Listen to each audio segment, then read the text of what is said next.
Hey everyone, thanks for joining me today. My name is Will Capsio. I'm part of the sales engineering team at HackerOne. And today I'm going to talk about how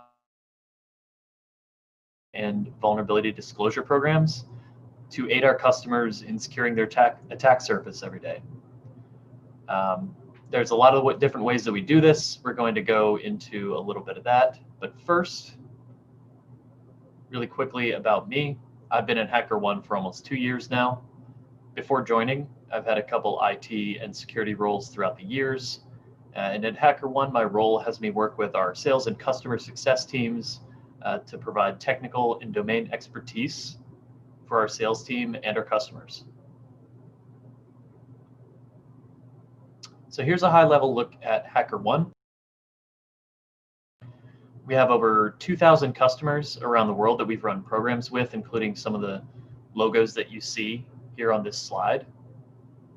To date, HackerOne has processed over 170,000 valid vulnerability reports, and the organizations that we work with have paid out over 100 million US dollars to our hackers, and that's the most of any hacker-powered security platform in the world.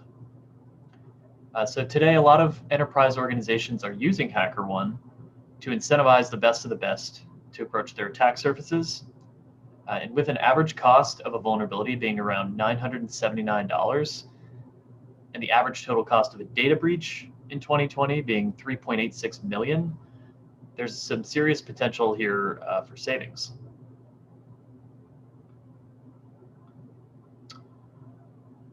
So to help understand how HackerOne helps use organizations, I'm going to cover a few topics today. You can see here from the agenda. We're going to take a look at how HackerOne can reduce risk in an organization. We'll look at some different use cases that HackerOne provides that can help you cover your attack surface, cover a lot of different stuff, and provide some real-world examples of customers that we've gone public with that we can talk about and show you their journey.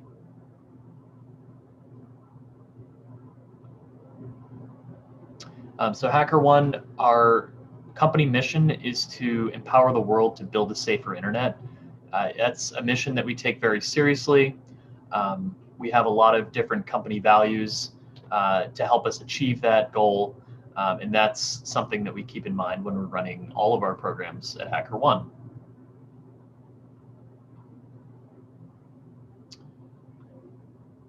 So as you can see from this slide, again, there's a lot of different organizations that trust HackerOne. We are involved in not just technology companies, but all companies from a wide spectrum of industries. Because the reality is that a lot of companies are pseudo tech companies in themselves. You know, everything's connected now. We run programs with all sorts of interesting assets in scope, whether it's IoT and hardware, cars, all sorts of crazy things, as you can see from the logos here. And we do a lot of work with the Department of Defense. We run their VDP, which is quite a wide-ranging program that we have that's often shown as to be a kind of a best practice in that area. And we have seen an increasing either mandate or adoption of vulnerability disclosure as a security best practice to take in vulnerabilities from the public in kind of a traditional see something, say something type policy. You know, if something's wrong, here's how you can speak up about it.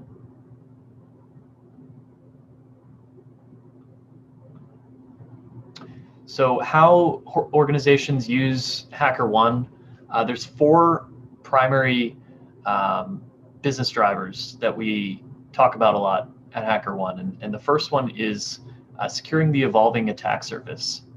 This is about eliminating risks and addressing new threats before they impact your business. A lot of organizations have either a very wide attack surface, maybe a rapidly changing attack surface, and these can be really challenging for big organizations to keep track of, to understand the risks of, and to generally understand, what their own landscape looks like. So that's something we can help with. We can help scale security across software development. Of course, we've seen a rapid shift to agile style development where development, product, and engineering teams are pushing code on a really consistent basis. It's a lot faster than it used to be.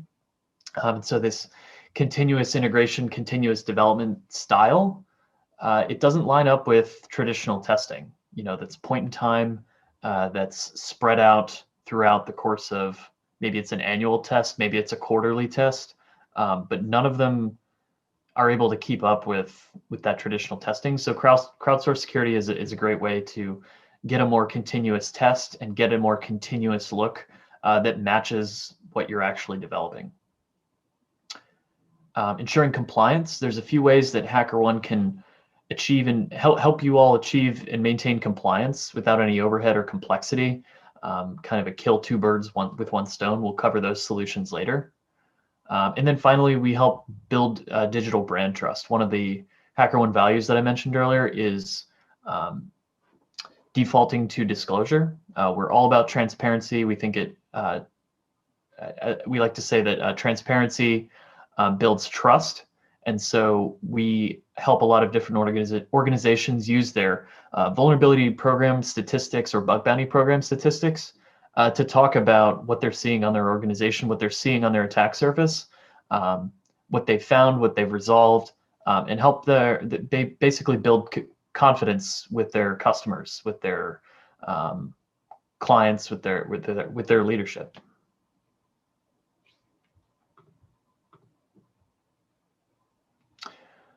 So there's a few ways that HackerOne is able to reduce risk through an organization, and we've touched a lot on the bounty side of things. That's the continuous security aspect that I was talking about. This is where you're actively incentivizing hackers to look at assets, to test them. You're rewarding for what's found. We call it pay for results, right? You're only paying for bugs that are actually found. So it's that traditional crowdsourced approach that people think of when they might think of HackerOne already. HackerOne Response allows external parties to report security vulnerabilities. We've touched on this as well. It's also known as a Vulnerability Disclosure Program, or a VDP. It is, as I said earlier, kind of becoming that best practice, it's almost being seen, I think we're getting to a point where it could almost be considered negligent to not listen to the security community when it comes to bugs that they're trying to warn you about, whether it's because they're a user of that platform and they'd like to see its security increase, whether they have friends and family that use it, whether they're just trying to do the right thing. There's so many more reasons that people might be trying to report a bug to your organization. And then finally, that compliance aspect that I touched on, we do have HackerOne pen tests. There's a slight twist on the traditional pen testing model that can help you meet compliance with some methodology-based testing. It's a little less freeform than that bounty side of things. And there is a slight variation on bounty that's worth mentioning, and that's what we call HackerOne Challenge. It is the point-in-time test, but with a crowdsourced approach. So you might have a good number of testers, many more than in a traditional pen test, with no specific methodology. They're free to do their creative bug hunting, just like in a bug bounty program. But this can be useful for hardware. It can be useful for some of the more difficult scopes out there, as well as point-in-time testing. Still has a place, still appropriate. So. Still appropriate in some aspects. If you ever find yourself on a quarterly release cycle or something similar, HackerOne Challenge might be a great option for you as well.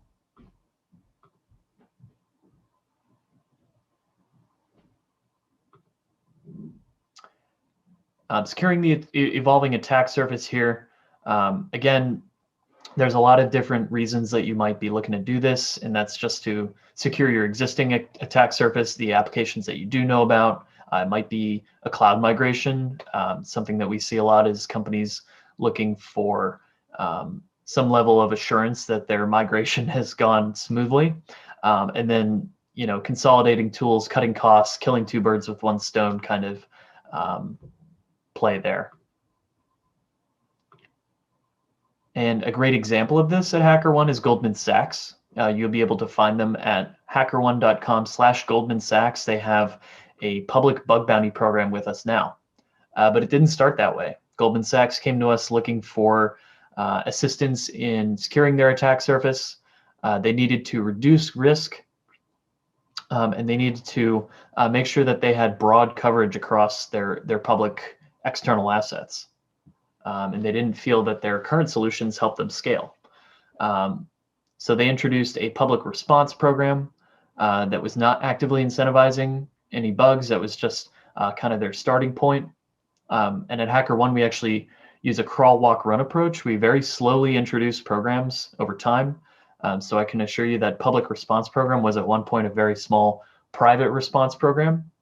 And then later on, they added a private bounty program to get that active incentivization to really start seeing some results from their testing. And once they felt that their attack surface was adequately hardened, the volume of bugs have slowed down, and their bounties had been raised, and they still weren't getting any bugs, then they made the decision to take that bounty program public. And so now they have the one that you see at hackerone.com/Goldman Sachs, as I said.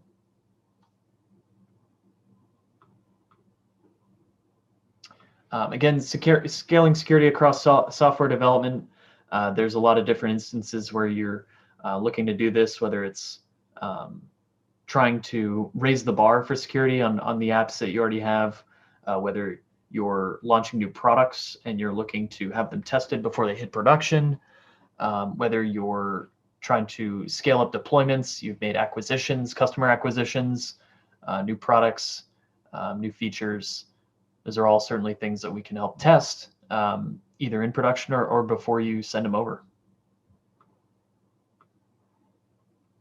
So Qualcomm is a great example of this. They were concerned about the risk that they have. They have chips all over the world in smartphones, in tablets, in all kinds of IoT devices.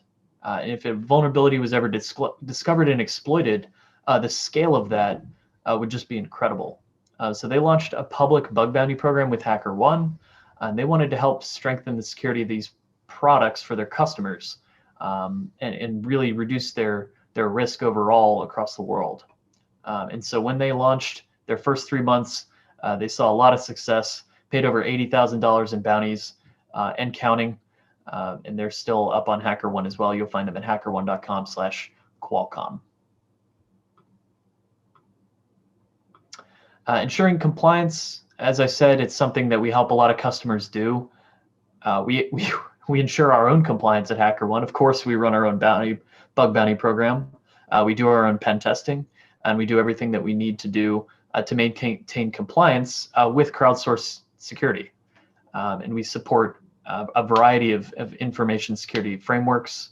And a good example of this is Sumo Logic. Sumo Logic uses HackerOne, initiated a private bug bounty program, and their pen test reports had been disappointing. So they were looking forward to giving this a shot, and they saw some immense success immediately. Tons of vulnerabilities pouring in. They've run challenges as well. They are able to meet their compliance requirements. I believe it's SOC 2, and improve their security as a result. We're able to produce some pen test style reports that take a look back at the period of performance in a bounty program, and present that to an auditor as that pen test style security assessment control.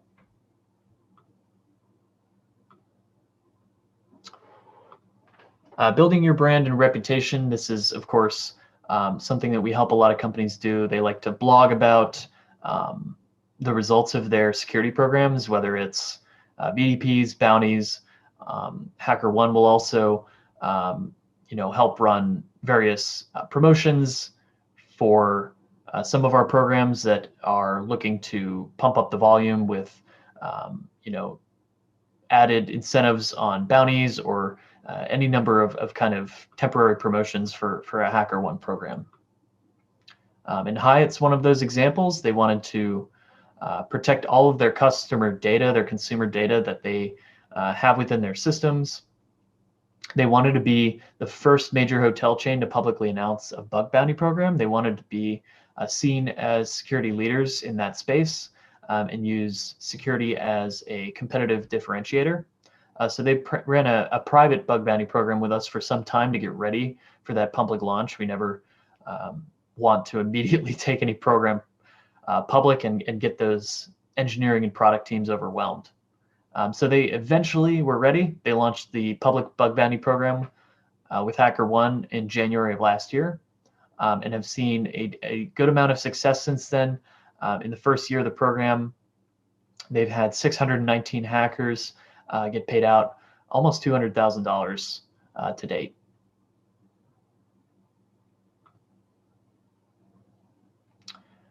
So there's a variety of different solutions that HackerOne can provide.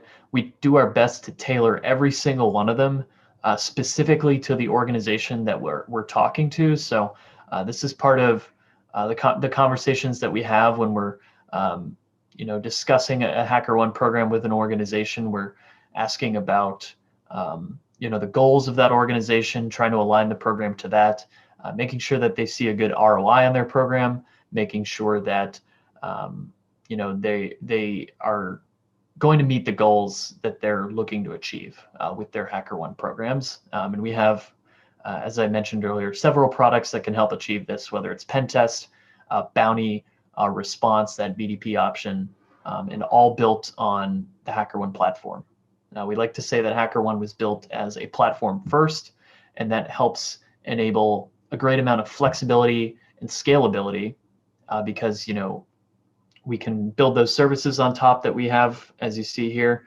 There's add-on services that allows us to provide a customer experience that ranges from the total power user who has their fingers in every single setting. They can do whatever they want at any time in their program, all the way up through kind of a white glove service where HackerOne can handle the majority, if not all, of the day-to-day activities for any given bounty or response program.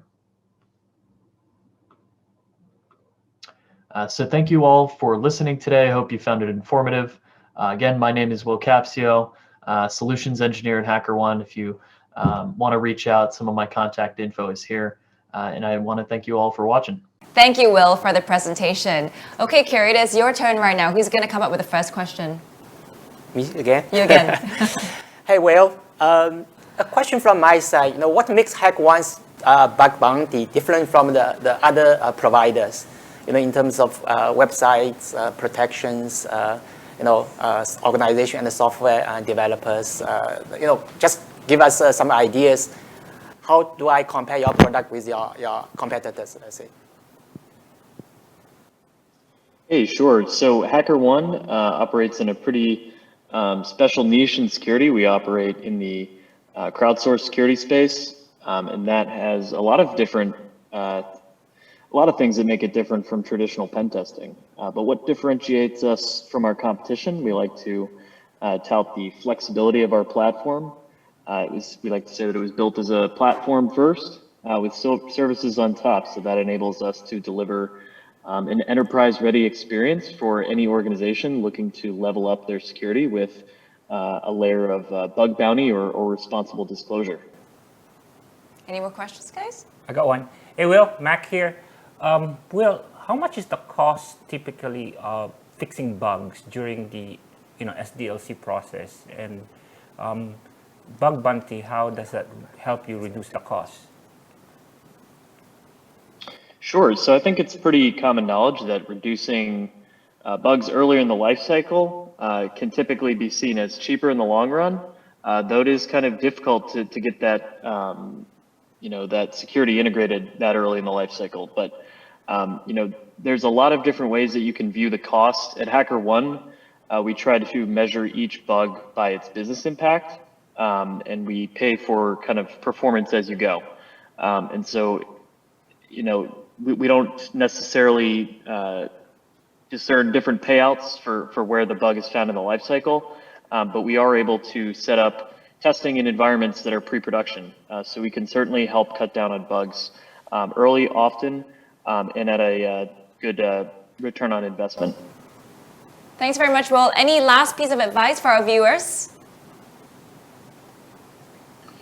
I don't know if I have any advice. You know, HackerOne, we believe in the power of hacking. So I guess I would just say that not all hackers are bad. Please don't take hacking as a bad term. We prefer the definition that it's people who enjoy overcoming limitations in a creative manner. So trust your hackers, listen to them, and they will reward you for it. Thank you so much.